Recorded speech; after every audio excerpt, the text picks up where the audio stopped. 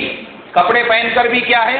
ہاں، میں تو برقع پہن کر بھی ننگی کہوں گا کہ آج کل برقعوں میں بھی ایسے فیشن نکل گئے ہیں پورے باڈی کے فٹنگ والے، اس میں پورے پارٹس اچھی طرح سے نظر آتے.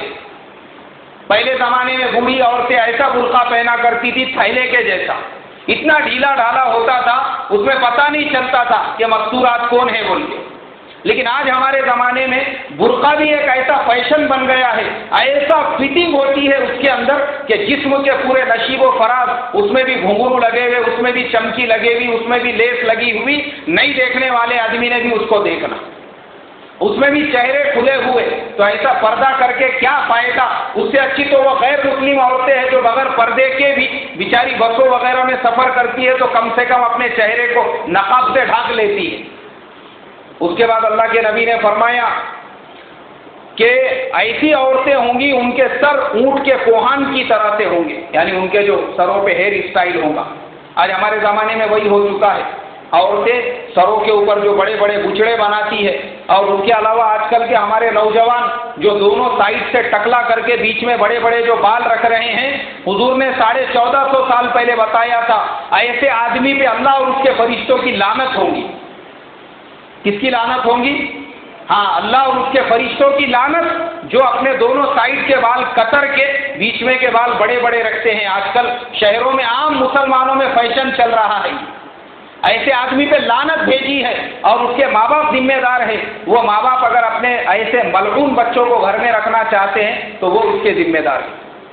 اس کے بعد آپ صلی اللہ علیہ وسلم نے فرمایا اے ابن مسعود، شراب کا نام بدل کر پیا جائے گا. آج ہمارے زمانے میں شراب کو الگ الگ نام سے مارکیٹ میں، یہ ریڈ بل وغیرہ جو ہے یہ سب شراب کی دوسری شکلیں ہیں. اس کو نام دے دیے انرجی ڈرنک کا، لیکن کوئی بھی ڈرنک آج مارکیٹ میں ایسا نہیں ہے جس میں الکوہل نہ ملا ہوا ہو. شراب کا نام بدل کر پیا جائے گا. اور پھر اس کے بعد فرمایا کہ چرواہے بڑی بڑی عمارتیں بنائیں گے. کیسی عمارتیں بنائیں گے؟ بڑی بڑی. آج دیکھو دبئی کے اندر جو بڑی بڑی عمارتیں بن رہی ہے، حضور نے 1450 سال پہلے بتایا تھا، لیکن دبئی میں رہنے والے سب پہلے اونٹ اور بکریاں چرایا کرتے تھے. آج سے 50-60 سال پہلے یہ دبئی کے جتنے بھی شیخ ہیں آج جو ہم کو بڑے بڑے ارب پتی نظر آ رہے ہیں، یہ بکریاں چرایا کرتے تھے. کیا چراتے تھے؟ بکریاں اور اونٹ چراتے تھے. آج انہوں نے وہاں پہ اتنی اونچی اونچی عمارتیں بنا دی ہے کہ دنیا کی ورلڈ کی جو ٹاپ 10 ہائی بلڈنگز ہیں اس میں سے 7 خالی دبئی کے اندر ہے. اور ابھی سعودی عرب میں بھی وہ پلان چل رہا ہے، مکہ وغیرہ میں ہر بلڈنگ بولے 100 فلور سے اونچی ہوں گی. کتنے فلور سے اونچی ہوں گی؟ ہاں، تب توڑم تاڑی چالو ہے وہاں پہ حرم شریف کے اطراف میں. تو میرے محترم بزرگوں، آج ہم اپنی آنکھوں سے یہ جتنی قیامت کی نشانیاں دیکھ رہے ہیں، ہمارے پیارے نبی صلی اللہ علیہ وسلم 1450 سال پہلے بتا کے چلے گئے. کتنے سال پہلے؟ ہاں، ایک مرتبہ درود شریف پڑھو حضور صلی اللہ علیہ وسلم. اللہم صلی علیہ. ہے ابھی کسی کا کوئی سوال وغیرہ؟ جی پہلا سوال ہے، فرض نماز میں پہلی رکعت میں قل یا ایھا پڑھ لی، بعد میں دوسری رکعت میں لی لافی پڑھ کر یاد آ گیا تو اپنے پہلے رکعت میں قل یا پڑھ لی، پھر اذا جاء بسم اللہ پڑھ کے اذا جاء پڑھ لی تو نماز ہوتی ہے. اور دوسرا سوال ہے، 4 رکعت فرض نماز والی جو خالی رکعت ہے اس میں اگر سورتیں پڑھ لیے تو نماز. ہمارے بھائی کے 2 سوال ہیں. پہلا سوال تو یہ ہے کہ صورتوں میں اگر ترتیب آگے پیچھے ہو گئی، صورتوں میں ترتیب رکھنا ہمارے امام اعظم ابو حنیفہ رحمۃ اللہ علیہ کے نزدیک ضروری ہے. تو صورتیں ہمیشہ ترتیب سے پڑھنا چاہیے، لیکن بغیر ترتیب کے آپ نے پڑھے، آپ کی فرض ادا ہو گئی، نماز بھی ادا ہو گئی، لیکن آئندہ اس کا ہم خیال رکھیں. دوسری چیز، 4 رکعت والی جو نماز ہے اس کے اندر فرض نماز میں آپ کو صرف سورہ فاتحہ پڑھنا ہے تیسری اور چوتھی رکعت میں، لیکن اگر اس سے زیادہ کوئی پڑھتا ہے تو آپ کو سجدہ سہو کرنا پڑے گا، اس لیے کہ آپ نے اس کے اندر ایک رکن اپنی طرف سے بڑھا دیا. کیا کر دیا بھائی؟ جو تعدیل ارکان ہے نماز میں، وہ واجب ہے نماز کے واجبات میں سے، اس میں آپ نے جو بیلنس تھا اس کو توڑ دیا، اس کو تھوڑا سا آگے کر دیا، اس وجہ سے آپ کو سجدہ سہو کرنا پڑے گا، نماز آپ کی ہو جائے گی۔ اب یہ چند سوالات ہیں، ان کا جواب دینے کے بعد میں ایک اعلان کرنے والا ہوں۔ یہ نسیم احمد صاحب کا چیمبور سے اعلان ہے کہ مولانا حاملہ عورت کے روزے کا کیا مسئلہ ہے؟ تو میں پہلے بتا چکا ہوں کہ حاملہ عورت، اگر کوئی مسلمان ڈاکٹر یا کوئی غیر مسلم ڈاکٹر بھی یہ کہتا ہے کہ تمہاری طبیعت کے اعتبار سے ابھی روزہ مت رکھو، تو ویسی عورت روزہ قضا کرے اور رمضان کے بعد میں جتنے روزے چھوٹ جائیں گے ان کی قضا کر لے۔ رضوان سید داپوڑی، مولانا اولاد کے لیے دعا، تو میں نے کل کے بیان میں اولاد کے لیے دعا کی آیت بتایا تھا، وہ کل کا بیان سن لیں۔ ڈاکٹر عارف صاحب خالینا بامبے سے، انہوں نے کہا ہے کہ مولانا میرے والدہ کا جو میں نے 2 روز پہلے مسئلہ پوچھا تھا کہ پراپرٹی والد صاحب کی جو ہے والدہ تقسیم نہیں کر رہی ہے، میں آپ سے صحیح ڈھنگ سے پوچھ نہیں سکا، معافی چاہتا ہوں۔ اصل مسئلہ یہ ہے کہ 8x10 کے روم میں والدہ نہیں رہتی ہے، میں رہتا ہوں۔ والدہ 2.5 کروڑ کے فلیٹ کے اندر رہتی ہے اور والدہ کے پاس میں والد کی کروڑوں کی پراپرٹیز ہے، لیکن والدہ کہتی ہے کہ میں بیٹوں کو نہیں دوں گی، بیٹیوں کو دوں گی۔ تو والدہ کا یہ عمل بیٹوں کے اوپر ظلم کرنا ہے۔ کیا کرنا ہے بھائی؟ ہاں، ظلم کرنا ہے۔ شریعت ظلم کی اجازت نہیں دیتی۔ جہاں اگر اولاد کے اوپر ماں باپ کے حقوق ہے تو ماں باپ کے اولاد کے بھی حقوق ہیں، اور یہ ظلم کی وجہ سے آج کل یہ جتنے فیملیز میں مرڈر وغیرہ جو ہوتے نا، یہ اسی ظلم کی وجہ سے ہوتے ہیں۔ اورنگ آباد میں ایک حادثہ ایسا ہو چکا ہے، اس سے پہلے ایک کروڑ پتی آدمی تھے مسلمان، ان کا انتقال ہو گیا، لیکن ان کی بیوی کہتی تھی بڑے بیٹے سے کہ تیرا ہمارے سے کوئی تعلق نہیں ہے، چھوٹا بیٹا اور ہم ساتھ میں ہیں، تو یہ پوری پراپرٹی بھی ہماری ہے، تو ہمارے پاس سے بے دخل ہے۔ تو بڑے بیٹے کو غصہ آیا اور اس نے ایک دن وہ چھوٹے بھائی کو اور اس کی پوری فیملی کو ختم کر دیا، اور بڑا بھائی بھی ابھی جیل میں ہے، وہ ماں بیچاری اکیلی بیٹھی ہوئی ہے پراپرٹی کو چاٹتے ہوئے۔ تو کیا فائدے کی ایسی پراپرٹی جو بیٹوں کے کام میں نہیں آئے؟ بیٹا چاہے باپ کا کتنا بھی نافرمان ہو، بیٹے نے باپ کو کتنی بھی تکلیف دیا ہو، لیکن باپ کے مرنے کے بعد وہ بھی وراثت کا برابر حقدار رہے گا، سمجھے نا بھائی؟ اس کا بھی وراثت کے اندر پورا حصہ رہے گا۔ تو ہمارے یہ جو ڈاکٹر صاحب کی والدہ ہے، میں ان سے ریکویسٹ اور درخواست کروں گا اپنے بچوں پہ ظلم نہ کریں، بلکہ قرآن حدیث کو سامنے رکھتے ہوئے ان کے والد کی پراپرٹی میں ہر ایک کا جو حصہ نکلتا ہے وہ ہر بچے کو برابر سے اپنے علاقے کے کسی بڑے عالم دین، یا آپ کالینا میں ہیں تو وہاں پہ مولانا منیر صاحب کالینا جیسی اللہ والی ہستی اور شخصیت ہے، ان سے رائے مشورہ لے کے اپنے مسئلے کو حل کریں۔ محمد ارشد افضل احمد آباد سے کہ کیا علم طرح سے تراویح پڑھ سکتے ہیں؟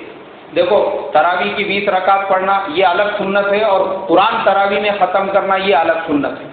تو قرآن ختم کرنے کی فکر اور کوشش کرنا چاہیے، لیکن ایسے مقتدی ہے جن میں طاقت نہیں ہے، اگر قرآن سے تراویح پڑھی جائیں گی اور ڈر ہے کہ سب لوگ عشاء پڑھ کے اپنے گھروں پہ چلے جائیں گے، تراویح میں کوئی بھی نہیں رہے گا، تو علماء نے وہاں پہ علم طرح سے تراویح پڑھنے کی اجازت دی ہے، لیکن یہ کہا ہے کہ تراویح پڑھے، بھلے ہی علم طرح سے پڑھے لیکن تراویح نہ چھوڑے۔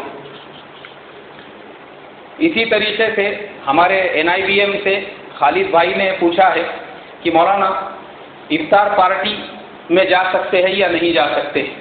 آج کل دیکھو بہت ساری جگہ پہ افطار پارٹیاں ہوتی ہیں۔ افطار پارٹی کے بارے میں جو آدمی دعوت دینے والا ہے، سب سے پہلے ہم یہ دیکھیں کہ اس کی کمائی حلال کی ہے یا نہیں ہے۔ اگر اس کی کمائی حلال کی ہے تو آپ وہاں پہ جا سکتے ہیں، کوئی حرج کی بات نہیں ہے۔ دوسرا سوال انہوں نے کیا ہے کہ سود کی رقم سے اور زکوٰۃ کی رقم سے اپنے کسی رشتہ دار کو جس کے اوپر قرضہ ہے اس کو پیسے دے سکتے ہیں کیا؟ تو وہ بھی اس کو دے سکتے ہیں آپ، اور قرض دار کو اس سے راحت دلا سکتے ہیں۔ تیسرا سوال یہ کیا ہے کہ ہندو لوگ گنپتی وغیرہ کے ٹائم پہ جو ورگنی مانگتے ہیں اس کا کیا حکم ہے؟ تو دیکھو، یہ گنپتی وغیرہ میں جو ورگنی مانگی جاتی ہے وہ مسلمانوں پہ ظلم ہے۔ اب ایسے ظلم کے اندر آپ بیاج کا پیسہ دے سکتے ہیں۔ کون سا پیسہ دے سکتے ہیں؟ ہاں، اب آپ کو شر سے بچنا ہے۔ آپ کی مسلمانوں کی وہاں پہ 4 دکانیں ہیں، غیروں کی 50 دکانیں ہیں، کائی کو جھگڑا مول لینے کا، کائی کو ان کے ناک کو لگنے کا۔ اب اگر ان کے شر سے اپنے کو بچنا ہے تو اس میں آپ انٹرسٹ کے پیسے کیا کر سکتے ہیں بھائی؟ دے سکتے ہیں، کوئی حرج کی بات نہیں ہے۔ اسی طریقے سے اگر آپ کا کوئی حق ہے پولیس اسٹیشن وغیرہ میں، اور وہاں پہ پولیس والے زبردستی آپ کو ستا رہے ہیں اور آپ کو رشوت مانگ رہے ہیں، تو اس میں بھی آپ انٹرسٹ کی رقم دے سکتے ہیں۔ محمد انس نے ملیار کوٹلا سے پوچھا ہے پنجاب سے کہ حضرت یوسف کو ان کے والدین نے کیوں سجدہ کیا جبکہ سجدہ کرنا اسلام میں حرام ہے؟ دیکھو سجدہ ہماری شریعت میں حرام ہے حضرت محمد صلی اللہ علیہ وسلم کی، لیکن ہر شریعت کے احکام الگ ہوتے ہیں۔ حضرت یوسف علیہ السلام کے زمانے میں جو شریعت تھی اس زمانے کے اندر نبی کو سجدہ کرنے کی اجازت ہوگی یا اس زمانے کا یہ ایسا قاعدہ ہوگا، اسی لیے حضرت یعقوب نے، ان کی اہلیہ نے اور ان کے بیٹوں نے حضرت یوسف کو سجدہ کیا، جیسے حضرت آدم کو اللہ تعالیٰ نے فرشتوں کو سجدہ کرایا۔ کس کو سجدہ کرایا؟ فرشتوں کو حکم دیا آدم کو سجدہ کرو، تو اس وقت میں وہ جائز تھا، لیکن حضرت محمد صلی اللہ علیہ وسلم کی شریعت میں وہ حرام اور ناجائز ہے۔ اسی طریقے سے محمد عمران حبیب پربھنی، انہوں نے پوچھا ہے کہ مولانا بہت سارے لوگ قدم بوسی کرتے ہیں اور ہاتھ چومتے ہیں، اس کا اسلام میں کیا حکم ہے؟ اس کے بارے میں میرے محترم بزرگوں، علماء نے لکھا ہوا ہے، خاص طور پہ علامہ محمد عابد صاحب سندھی رحمۃ اللہ علیہ نے، مفتی شفیع صاحب عثمانی نے لکھا ہوا ہے ان کے حوالے سے کہ قدم بوسی کی 3 قسمیں ہیں۔ ایک قدم بوسی ہے شہمت، ایک قدم بوسی ہے یعنی چاہے وہ قدم بوسی ہو یا ہاتھ چومنا ہو، وہ ایک ہوتا ہے شہوت کی وجہ سے، دوسرا ہوتا ہے شفقت کی وجہ سے، اور تیسرا ہوتا ہے عظمت کی وجہ سے۔ پہلا جو ہے شہوت کی وجہ سے، اگر تم کسی کے ہاتھ چوم رہے ہیں تو تم صرف اپنے بیوی کے اور اپنی خریدی ہوئی باندی کے ہاتھ چوم سکتے، اس کے علاوہ کسی عورت کے ہاتھ نہیں چوم سکتے، ورنہ آپ کے لیے حرام اور ناجائز ہوگا۔ دوسرا ہے ماں باپ کا اپنے بیٹے کے پیشانی کو چومنا یا اپنے بیٹے کو قریب میں لینا شفقت کی وجہ سے، تو وہ اپنے شریعت کے اندر جائز ہے۔ تیسرا ہے عظمت کی وجہ سے اپنے کسی بزرگ کے ہاتھوں کو چومنا، اگر آپ عظمت کی وجہ سے چوم رہے ہیں تو وہ بھی ہمارے شریعت کے اندر جائز ہے، حرام اور ناجائز نہیں ہے۔ اللہ مجھے آپ کو عمل کرنے کی توفیق عطا فرمائے۔